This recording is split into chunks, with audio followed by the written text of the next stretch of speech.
All right, Jennifer, thank you so much for joining us. I'm so happy to be here. You know, I love talking with you. So Ah, this will thank be you. fun. Goes two ways. You are in for a treat. So Jennifer Goldman, she runs My Virtual COO and is based on the East Coast. So for those of you that are in that neck of the woods, make sure to give her a shout out. So my goodness, you have incredible experience. I should also just say we both met at a Dimensional Fund this past fall, or Dimensional Funds conference this past fall, which was really fun to share the stage with you there and just to hear your wisdom and all so many good things. So, anyways, I don't want to steal your thunder, but I'm going to pass it over to you, Jen, and just let you share a little bit more about your background, and what you do. Yeah, absolutely. And I just want to say I was happy to meet you there too, because the energy, I felt that we had good energy there. And I think that's why we're talking again today. So let's see, where do we start? Buffalo Bills fan. I'm from Buffalo, New York. Love it. Yep, yay! I could say that on an upswing year, with good stories and good vibes. So yeah, I grew up in Buffalo. Went to school out there, and the storyline is after working for a bunch of small businesses outside of Buffalo and at my campus, Mhm. and being a real young person of energy and overhauling ops and processes, and then going to work corporate and doing that again, landed up in my late 20s switching to consulting. Mm. And but there I had to move to Boston. So Massachusetts, just because economy at the time. And also I wanted to really spread my wings, really Mm. go to like some bigger companies. So yeah, that's the backstory. And it's, I'm not going to say how many years, but it's several, several years later, still doing this. After I moved to Maryland, back to Boston, because it doesn't matter, right? It doesn't matter where you are, it's your impact. I love it. So I feel like it takes a special person to really be able to appreciate operations. Like not just Mhm. appreciate, but to be able to have the patience to get into the nuances, but then also the ability to be able to work with people to figure out how you you orchestrate everything you need to work on. So talk with us a little bit about like what drives you as you got into the space and you started working with different organizations and what have you. Like what was the driver for you to get deeper and deeper into the work that you're doing today? Yeah, this is probably going to throw newbies for a loop. The driver was seeing the impact of healthy business. Hmm. So let me peel that back a little bit. Yep.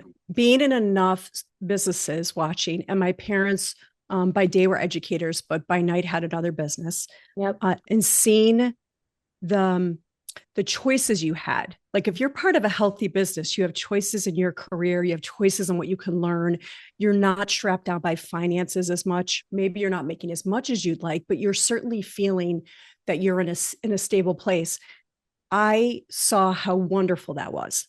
Mhm. And for some reason, I'm very intuitive, for those like you that know me, and empathic, right? So I picked up on that fact and I thought, oh my God. And then going into businesses that were not healthy, I Yep. was like, this is destroying not only a business in the community, but Mhm. the employees, which now they don't have choices, right?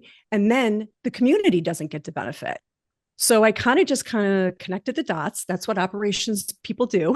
Yep. So um, true. right? And just said, okay, healthy business, healthy employees, Yep. healthy lives, healthy families, healthy community. And that's Yes. all, that's what drove me. It was all about that. And it still is today. I've very often, why don't you work with bigger businesses? Because we usually only work with businesses under like 50, 75 employees. And I'm like, because that's the lifeblood of a community. Mhm. And they usually give forward a lot to communities too, which need it. Mhm. So, yeah, that's kind of the answer, a long answer to a short question. I know I love that. Especially the connecting the dots Yeah. of um connecting it to community. That's part of our mission statement. Mission and vision statement. Well, vision in particular, we really lean on community, but then it impacts how we, operate on a day to day. So, um, Right. It gives you so purpose, right? yeah, Like yeah, how, it does. because on certain, well, you know this running a business, on certain days, you can lose your way. Mhm. And, as an owner, I always say this too. I can lose my way. Why am I doing this? Why am I working so hard?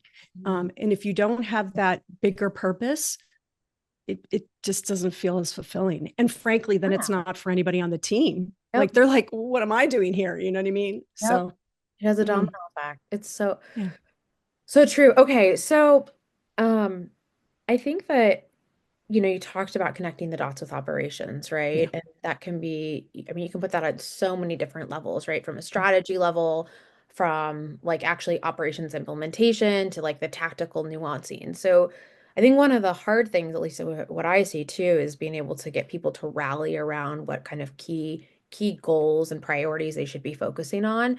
When you work with teams, how do you lead those conversations? If it's around like what change do we need to make internally? Do you have one-on-one conversations with just the C-suite? Do you go to department heads? I mean, how boots on ground are you getting? I'd love to hear a little bit more about just like, let's set the stage, coming Mm-hmm. into a company about what are operational priorities as a business.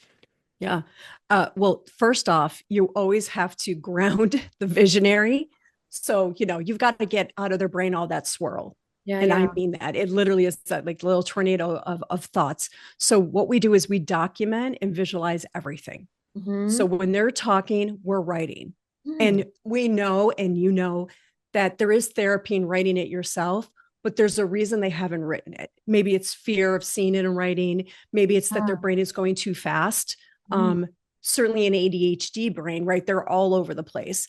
So we take it, we write it, and we start to organize it. Mm-hmm. And that kind of grounds on the vision. Or if we're Mm-hmm. going to use like, I don't know, we can use VTO and traction, whatever words we Yeah, want to use, yeah. right? We got the vision. Then we have some of the goals to get to the vision, because Mm-hmm. vision is like really big, right? Yep. And then from the goals, then we'll start to write out, okay, some of the pieces to get to those goals. And Mm-hmm. that's when we start to bring in more people. Mm-hmm. So we don't, it's not that we don't believe in one on one, but we believe in as much transparency as possible. And this is my bias, right? I didn't like being a part of a company. I could have been the youngest person there. And believe me, I was. Like, I Mm-hmm. can tell stories about being 19 years old and doing processes around 250 people. I Mm-hmm. mean, I was young. And yet, if I didn't understand the bigger picture, I wasn't going to give it my all. Yep. So we pull the whole team in together.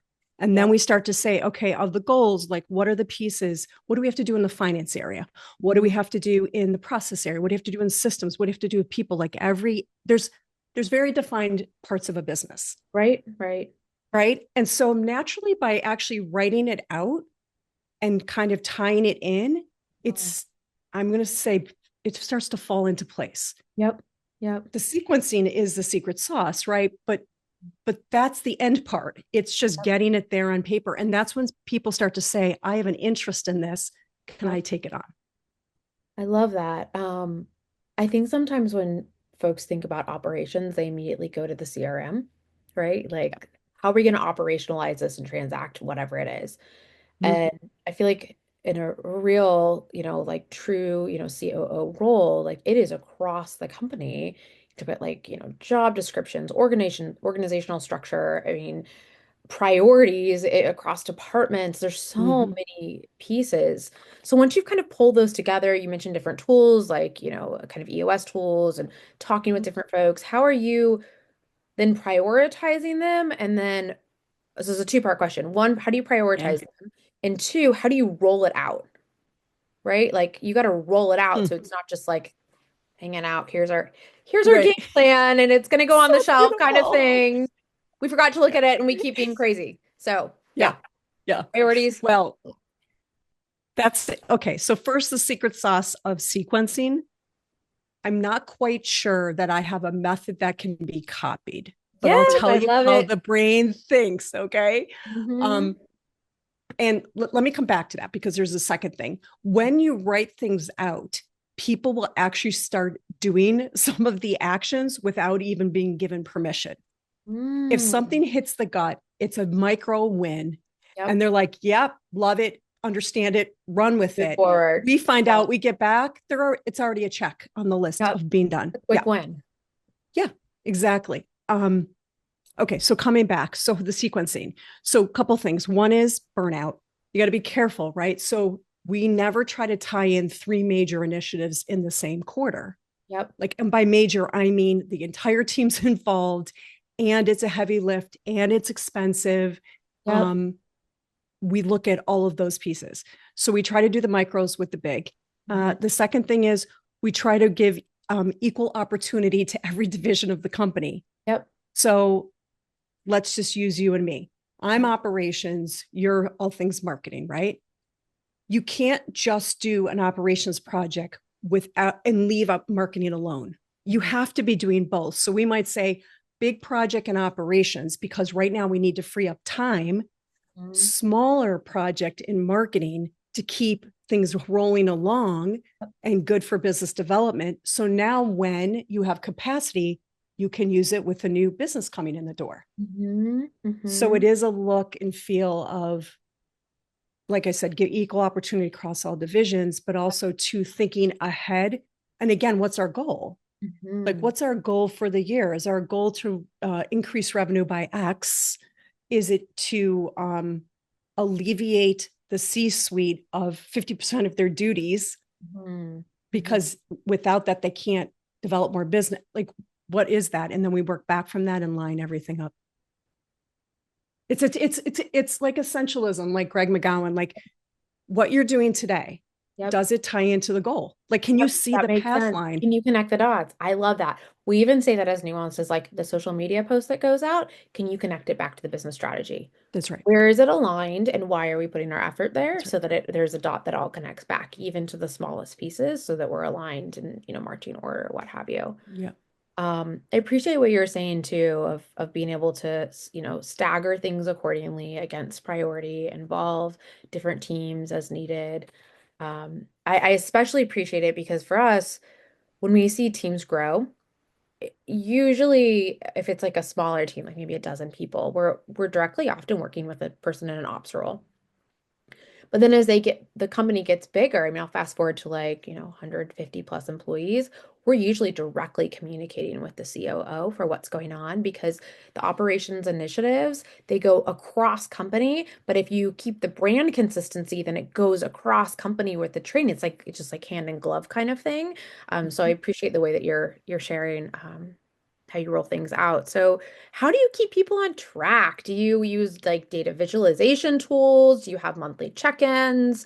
Right? Because I feel like you got to hear that message again, and it's like a radio ads only Yes. work if you hear it again and again and again. You got to get the brain share, right? You got to buy the Yeah. brain share. So I'd love to hear a little bit more about that. Yeah. How do you keep it front and center for action? Yeah, yeah. So uh, I'll give you the electronic way, and then I'll give you a physical way because there's all this. There's all sorts Yep. of ways to communicate, and this falls into your bailiwick because to me, marketing is communications, right? You're basically selling everyone on action. Okay, Hmm. that's what change is. And you're not selling it in a bad way, you're selling it with purpose and with a direction, deliberate. The why. Um, yep, exactly the why. So electronically, we have the board, which we happen to use Asana, but it really doesn't matter. Okay, Love just to be Asana. Just clear, I shout know out. the best. I know. Yeah, yeah, yeah. Make up for Asana, right? Because that's like plugging the USB in the brain and letting it come out. Um, Yeah. Yep. So in Asana, we actually line up everything to tie to four things, and then we start to put dates on it. So here's the order. The Mm. idea goes in. So think of it like a brain burst. Yep. So the idea goes in, right?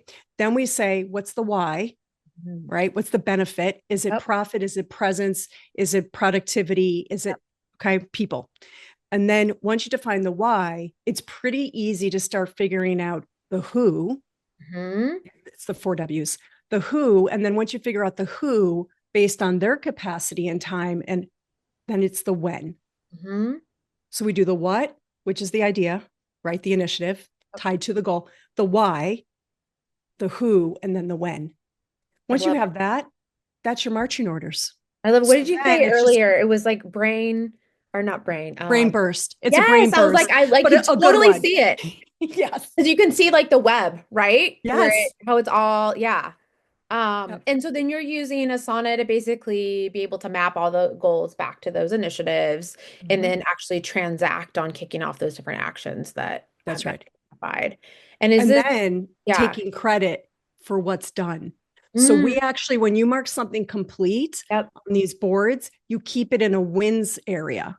And then Ah, when you have your company meetings, hint, yep, hint, I don't even care if you're a 3-person company. This is like a yep, big deal. You company meetings every quarter, you don't even have to prep for that part of celebration. You just pull up the wins, plunk them into the slide deck, and boom, there you you're are. done. I love that. We do when we do our monthly marketing meeting check-ins with a lot of our company, we have a whole always a slide for wins. Because, Mm-hmm. sometimes you're just like in the day-to-day and you forget, you're like, oh my Right. goodness, like we just completed, 15 major, Mm-hmm. things or whatever it might be in the last 30 days. Major, it could feel like a Yeah. lift, right? But it's all these little things that add up to something larger. So, um, okay. So that's You so want to funny. give you something physical? Yes, Because that's electronic, right? yes, yes. Tell Okay, us. so this is the funny. And I got to be honest with you, nobody's actually done this fully. I've seen it done in print on Mhm. whiteboards, but this is my new vision. And actually I saw it in the dentist's office the other day Ah, because the technology hasn't been made. okay. Um it's been duct taped. So you could put that board that we're talking about Yep. literally up electronically on a wall in a frame. Now Hmm. you can duct tape this, right, by taking a monitor, sticking it up there with Wi-Fi, and then putting a frame around it. I Right, don't know right, for right. anybody who's handy. Um, but there's also those flip frames. I don't know if you've ever seen them in personal life, but Mhm. now they're making them big enough for walls inside of offices. So, Mm. because we have some firms where like the COO or somebody's remote, they're not Yep, even in the physical space. yep, So they can write the wins on there and like a scrolling with yep. some pictures of the staff, maybe at the last client event or something like that. And then also a list of the major goals and initiatives. So Mm. going back to your comment about marketing and we need to see things over and over, Right, right. it's like a physical board that Mhm. reminds you. Oh, Other that's places, it's the glass walls or the whiteboards in the yeah. hallways. Yeah. Super interesting. We worked on a project. We've done this for several clients because of the virtual, right? Thing like COVID or what have you.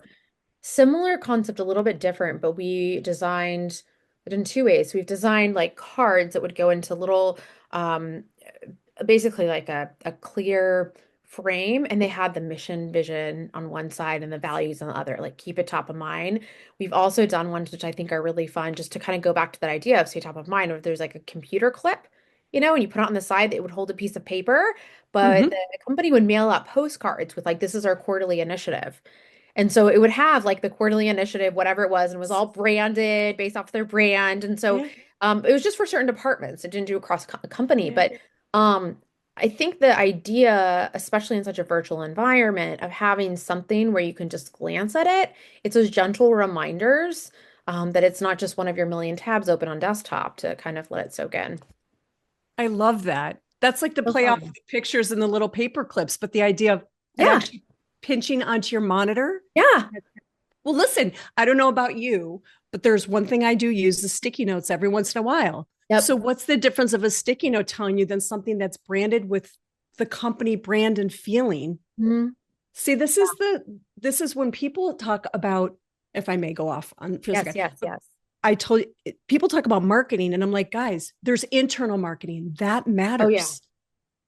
That matters. Like everybody says, I'm having trouble getting buy-in. Yep. How are you presenting it? If you're just Yep. verbally bleh, with no plan and no structure, Like, how do you wah, think wah, that other wah, wah. person's going to get that? Yes, Exactly. I know. I know, because you have to feel it and people have to understand like you're Yeah. saying the why. Yes. Um, okay, that leads me to another question here. So this is a challenge that sometimes we see too. Like there's early adopters and then there's folks that are they're really late to the game. They just and it might be of a problem from earlier. They might just like they just might not be the right fit, or they might just be frankly swamped, or it might just whatever it is. How do you bring people? How do you kind of shepherd and bring people and help to make sure that they're hearing those messages and help to kind of get that buy-in, especially when they're feeling like, my goodness, I already have all this other stuff going on, and this person's out and this person left, and how do you kind of help shape that to really get that transformational change. Yeah, I'm going to be honest. We the same techniques we're talking about when we do business planning or strategy, Yeah. writing out. So what we do is we do visual maps. Yep, yep, Okay. We might do a visual map that says, okay, if you do A, then it leads to B, then it leads yep. to C. I know this sounds simple, but it really is important. C to D. So Mhm. you say you don't have time Right. to do this, okay? But because you don't have time, these five things aren't getting done. Mm. So we almost, you know, tell them what the pain is, show them Yep. the worst pain that's being caused by it. Yep. Then we work back from the pain point and say, but if you did these three things leading up to that, you wouldn't be in that pain. So Mm. we're drawing. It's almost like a process or a flow, Yes. but it's just a, what do you call it? If then or cause and effect. That makes sense. So are these one-on-one conversations that you're having? Or are you having them directly with? Sometimes. Okay. So it Yeah, just kind of because depends on the usually culture. it does. I'm going to say anybody who's really an operator, they already get it. Yep. It's usually the visionaries that don't know, the Mhm. visionaries that can't seem to carve out time or allow the staff to carve out time. Yep. So they're the ones that we have to do these one-on-ones with, Yep. short conversation or send a picture of what Mhm. we're trying to say, and then we do the one-on-one. That's another technique. I didn't We always prepare before the calls, our visuals, and we try to share them before, because Mhm. people can't, especially nowadays, they just can't take it in and respond in that same moment. Yes, it's so true. Honestly, I feel like if there's like any kind of like cherry on top or secret sauce or what have you, the idea of visualization, which is much more difficult than it sounds. Like simple is never easy, but I feel like especially when you're trying to communicate like a really big concept, especially I feel like anyone that's in the C-suite, especially if you're talking with CEO, like a CEO, it's like it just helps to Mhm. like lock an idea. So, That's right. And listen, we are not, we don't always succeed. mhm. There are times we just don't know how a person's brain works. So you Right. can say it verbally, you can write it textually, you can visualize it Yep, visually. yep, And at some point, you just have to walk away. And yep. this is where you get those stories like, you know what? 3 years later, if you're lucky enough to still be in contact with those people, they'll be like, now I get what you were saying. Yeah, it's like Like things start to, 3 years, but it, um, we can't make that brain is going to work the way it's going to work. yep, that's so fair. It's honest too. So, Yeah, okay, so I think we could like talk about all of this for, I know. deep on these topics. Yeah. Any like other thoughts, like any big kind of look aheads for you all or things you think would be helpful for others to hear that we haven't covered? I always say that with this topic of change or businesses that are scaling, right? Revisit often the responsibilities of everybody on the team, including your providers. I Mm. think that's where we're lacking a little bit on the communications and like this buy-in and pace, because we're in fast pace, right? It doesn't matter what industry at this point, it Yep. doesn't matter what role of authority you have at a company, change is part of the game. Mhm. And that's where I would encourage more and more businesses to just write it down and co-write it. It doesn't have to be the old style, I'm the owner or I'm the manager and I write the job description and tell somebody. It's a co-effort of documentation, because the minute, by the way, that you lock that in, somebody's role is going to change. Mhm. So let's just be fluid about it in a way that we can kind of co-develop. It's So so I'm going to true. leave that as the biggest thing, because that's, we're leading with that way more than we ever have, and I don't think that's ever going away. Yeah, it's so true. I think sometimes we can get lost in perfection and letting perfection drive progress, or we feel like it's perfect and it might be in that moment, but you fast forward, 4 months from now or what have you, and things shift and change. You've got to be able to listen to the market, you have to listen to your team. It's just, I mean, it always makes me think, folks talk about, okay, like the way that you got to your first milestone isn't the way you're going to your next, and so on and so forth, right? It's got to shift. So, Mm-hmm. um, So so shift fun. together, I know that's shift right. together. I know. It's all so true. Jen, this was so fun. I really enjoyed just hearing more, a little bit more about what you do and what you bring to the table, and just more about how you help to shape out that ops plan and then help to implement it across the board. So thank you. Thank you for your You're time today. welcome. Thanks for the platform. Absolutely. Thank you.